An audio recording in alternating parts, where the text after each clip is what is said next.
Welcome to Baptist Press This Week. I'm Brandon Porter. Brent Leatherwood is our guest. He leads the Ethics and Religious Liberty Commission for the SBC. We're going to be talking about their brand new public policy agenda that they've just released related to the federal government. Stay with us for this conversation.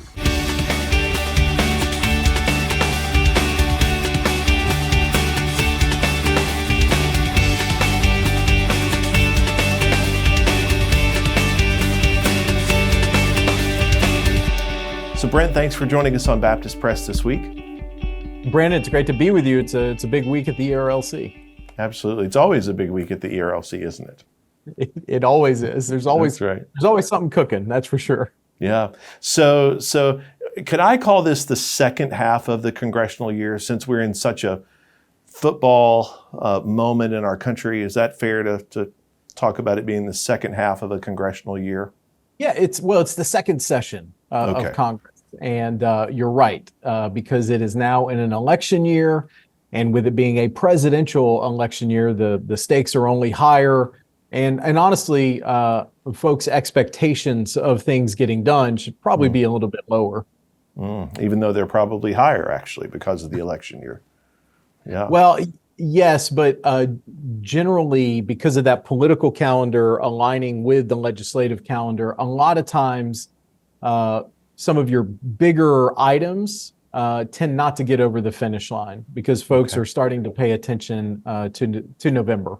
Okay, that's helpful. We're going to talk about a lot of issues, a lot of the things that are on the public policy agenda from the ERLC. But before we dive into those policy areas, first want to ask a practical question. If you all could help us understand how the ERLC advocates in Washington for Southern Baptists. Sure. So, we tend to look at the public square as a missions field, if you will. So just like the IMB is sending missionaries overseas and just like NAM is sending pastors across the country to plant churches, in that same way, we bring that same mindset and that same attitude to the public square. And for us, that often plays out as going to Capitol Hill, if you will, and meeting with members of Congress, their staff, and helping them to understand the distinctly Baptist voice that we have and the distinctly Baptist perspective that we have about potential proposals and solutions that they're developing. But then underneath all of that, and I continually remind the staff of this, our most important thing that we do is leaving the door open to make sure that we are sharing the gospel and living out the gospel as we have these conversations with policymakers. So that's a little window into what we do. And it's why we keep an office up in Washington, D.C. at the Leland House, which is tucked just in the street right behind the U.S. Senate. And so we're able to go from there to meetings on the Hill or to the administration or wherever we need to around our nation's capital city. Okay. So Southern Baptists appreciate what you all are doing on their behalf there in Washington. How could they communicate with their own representatives?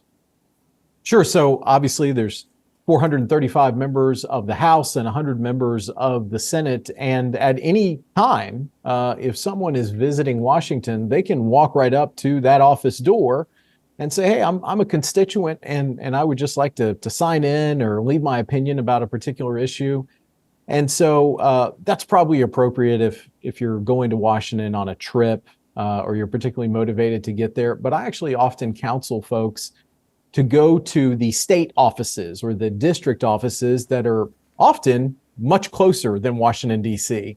Because often the district director or the staffer there will be able to help you. And members of Congress, when they're home, they typically have a little bit more free time to meet with constituents. It's not quite as hectic as it is in Washington on Capitol Hill. And so that's actually where I would tell folks to go. And of course, they're available by phone or email, and they actually do appreciate getting feedback on policies that are going before Congress, because it just helps them chart the proper course to represent their constituents.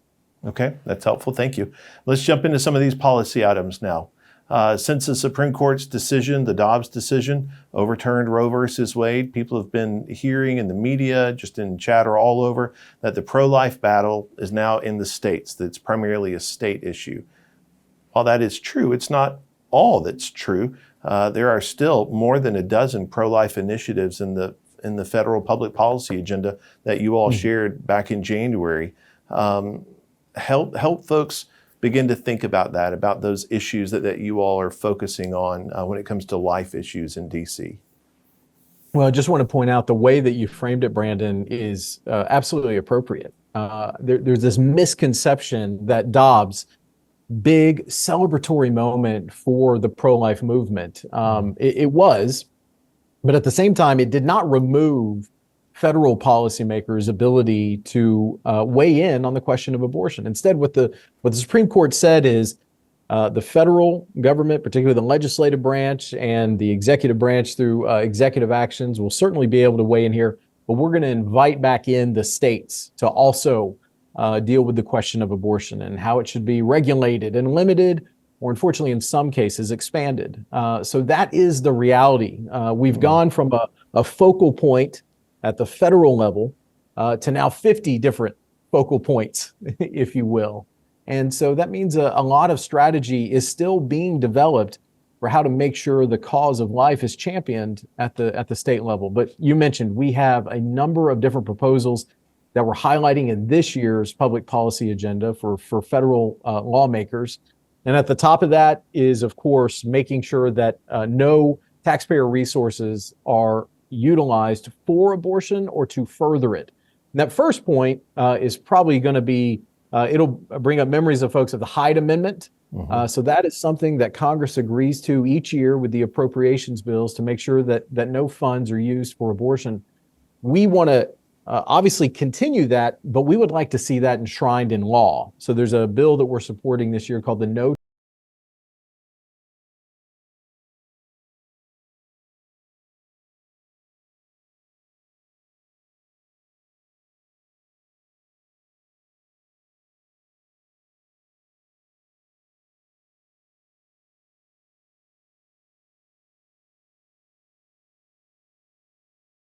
to attract abortion vulnerable women, abortion minded women to their locales to procure an abortion. We want to stop that.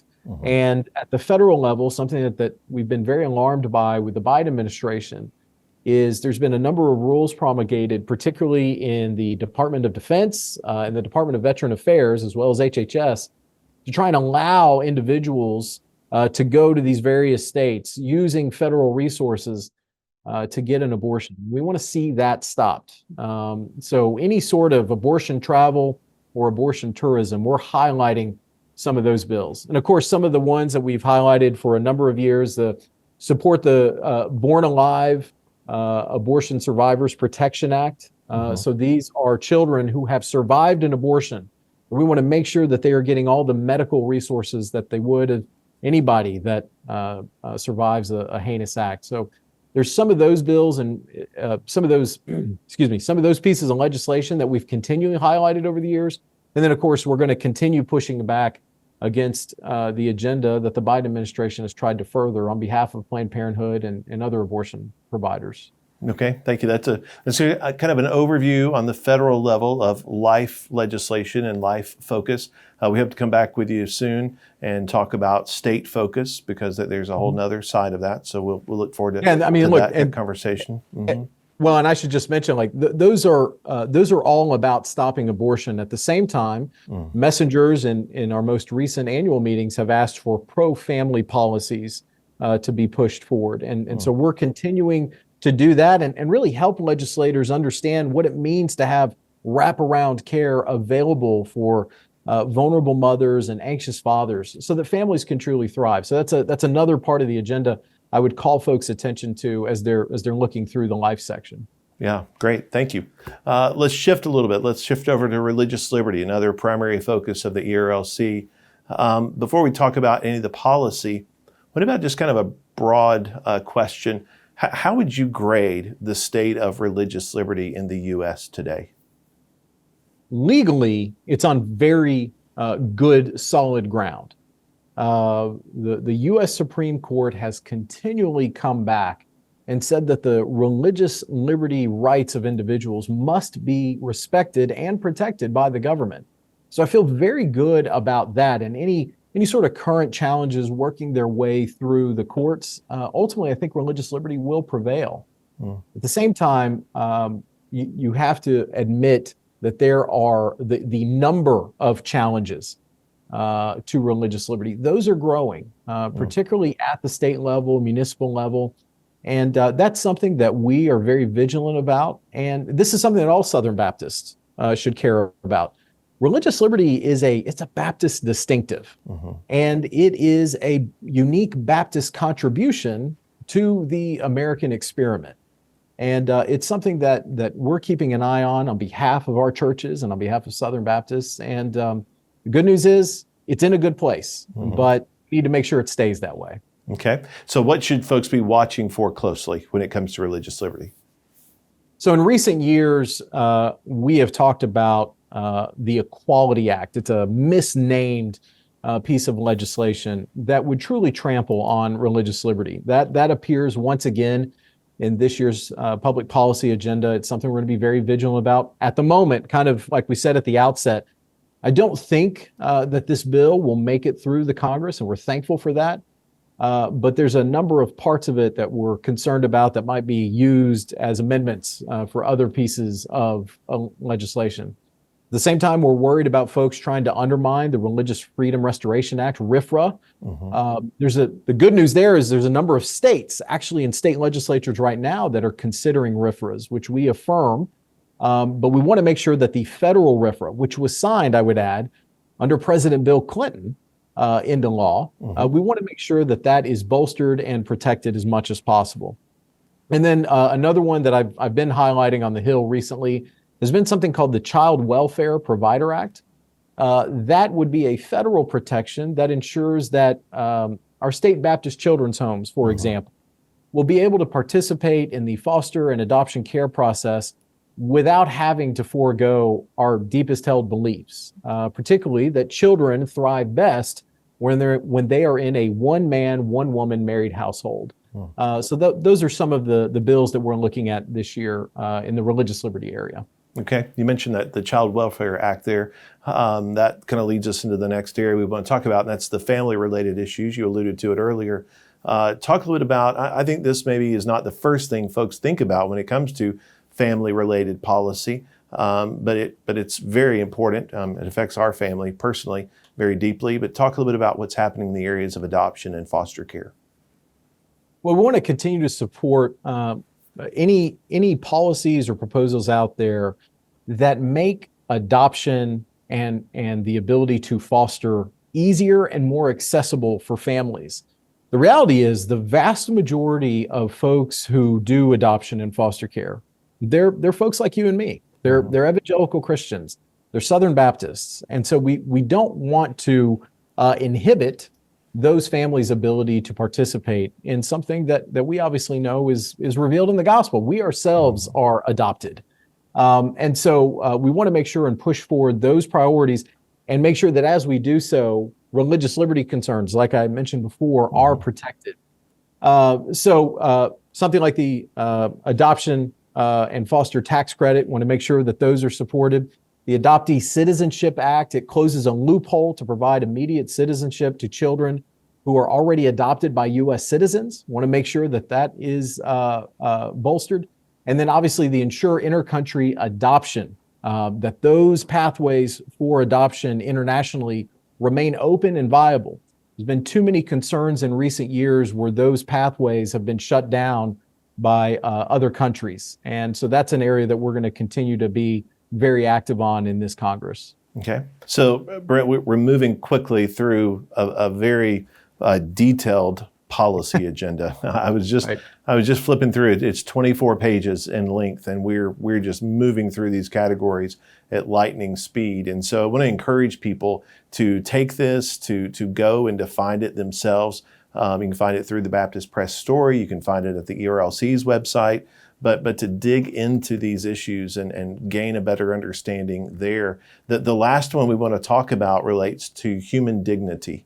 And this is a very wide-ranging issue in this policy agenda, and we only have time for a couple. And so the first one I wanted to ask you about was immigration. That is really a hot topic across the nation and in Congress right now. Mm-hmm.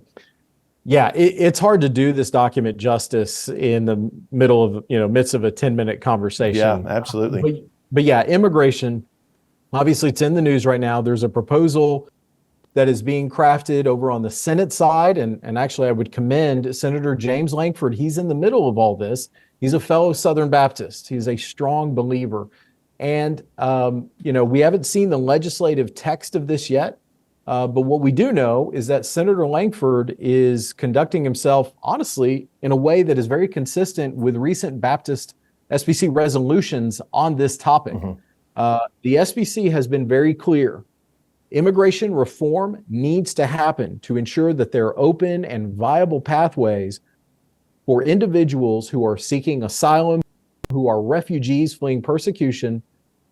They should have pathways that are accessible for them to come to this country. At the same time, we need to have strong border security.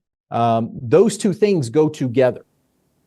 And from everything I can tell, you gotta get past the headlines and get past stuff on social media to really understand what's happening. My understanding is that Senator Lankford is pushing for that exact combination. So again, we haven't seen the final text. We think it may appear here over the next week.